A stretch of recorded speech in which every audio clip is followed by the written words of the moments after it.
sorriso, ó. Quando ela viu aqui, a gente tratar da mãe aqui. Essa música acabou de sair. A gente acha que a prova da gente é grande.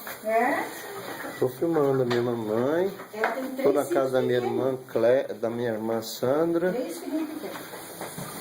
Nós estamos cuidando da minha mãe. A gente acha que a luta da gente é grande. Minhas irmãs que cuidam da minha mãe. É caminha, vamos pra caminha. Vai pra caminha, vai mamãe. Arrasta pra frente com os seus pés. Ela tá com o coração acelerado, então ela sente mal. Entendeu? Mas vai passar, vai passar. Vai, mana, Vai vai. passar, vai passar, vai passar, vai passar. Tudo passa.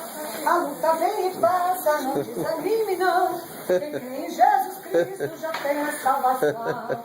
A luta vem e passa, não desanime não. Quem crê em Jesus Cristo já tem a salvação. Eu tô filmando. É luta, reino contra reino, nação contra Já nação. acendi a luz, tá escuro. Nossa, uma treva. Espanta as trevas. Pronto, mamãe. Oh, e ainda grita. Vem dormir. É? Por que não deixar ela na cozinha?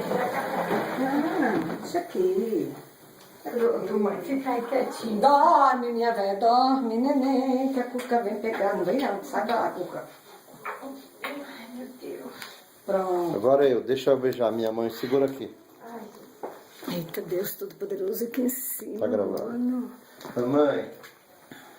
Aqui, eu já vou embora também. Tá bom, mamãe? Já vai embora? Eu já vou. Você bestou. É isso mesmo.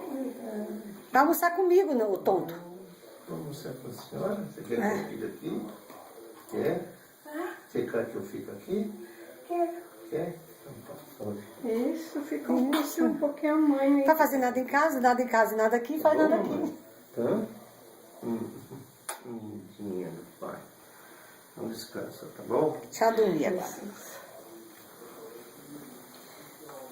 Muito bem, graças a Deus. Minha mamãe com 94 anos. Somos crentes, graças a Deus e graças a minha mãe. Mas eu louvo a Deus pelas minhas irmãs, porque vocês cuidam da mãe. Eu tenho certeza que Deus vai recompensar vocês. Amém? Amém. Amém, irmão. Deus abençoe, viu, irmão? Muito bom.